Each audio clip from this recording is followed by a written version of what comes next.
그러면 어떠한 공동체의 탄생이 시작되어지고 있느냐면 우리는 이 여자여라는 호칭에 대해서 살펴보면 좋을 것 같습니다. 왜냐하면 이 여자라는 말은 우리가 다소 딱딱하게 느낄 수 있지만 그때 당시 언어적 헬라어로 보면은 당시의 존경의 의미를 담고 있는 표현이고, 어머니를 주체로 한 새로운 공동체가 탄생하고 있다는 것은 그 당시 사회 분위기 상황 속에서는 사람들에게 충격적일 수밖에 없었습니다. 왜냐하면 로마나 유대 공동체에는 굉장히 남성 중심의 사회였기 때문이에요. 즉 가부장적인 사회라는 거죠. 어떤 사회였냐? 먼저 첫 번째 로마 사회부터 살펴보겠습니다. 로마 사회는 파테르 파밀리아라고 하는 가장의 권위가 절대 권위를 갖고 있는 사회였고요. 그 가장이 어떠한 결정권을 갖고 있었냐면 법적인 결정권, 그리고 생사 여부 결정권, 가족의 재산을 관리하는 결정권 등을 갖고 있었습니다. 폭삭 소가수다에 나오는 빌런 역할로서 학시 아저씨가 등장을 하죠. 학시 아저씨를 보면 어떤가요? 남을 굉장히 무시하고 여성을 하대하기도 하고 폭력적이면서 모든 재산이라든지 결정권을 자기가 쥐고 있죠. 이처럼 로마 사회라는 것은 그때보다 더 강인한 사회면서 남성 중심의 사회였어요. 그것을 대표적으로 알 수 있는 것이 1세기에 쓰였던 힐라리온의 편지를 보면 알 수 있는데요.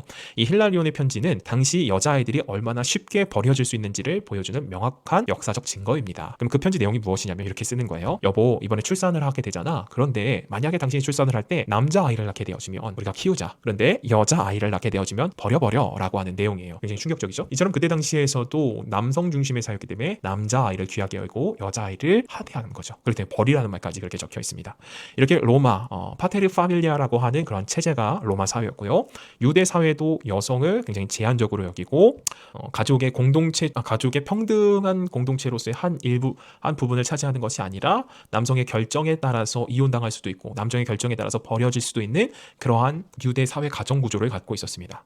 그런데 요한 공동체는 예수님을 따르고 예수님을 믿는 믿음을 가짐으로써 새로운 가족 모델을 추구하게 되어지는 거죠. 그렇기 때문에 첫 번째 유언 자체가 충격적이라는 겁니다. 왜 그렇죠? 그리스도 공동체가 추구했던 이상적인 가정 모델 혹은 대인 관계의 모델은 수직 관계라기보다는 수평 관계였습니다. 호칭도 서로를 존귀하게 대하고 아름답게 호칭하죠. 여자여, 형제여, 자매여 라고 부르면서 그들에게 남성과 같은 직위로서 생활할 수 있도록 부여되어졌습니다. 바울의 편지에서도 보면 브루스길라와 아굴라를 부를 때 먼저 여성의 이름을 넣기도 하고요. 편지 내용에 보면 여성 지도자를 먼저 호명하기도 합니다. 그리고 그들을 존귀하게 대하는 것을 문맥을 통해서 알 수가 있죠. 이처럼 그리스도인 공동체는 예수님께서 하셨던 모습으로서 대인관계를 만들려고 했고요.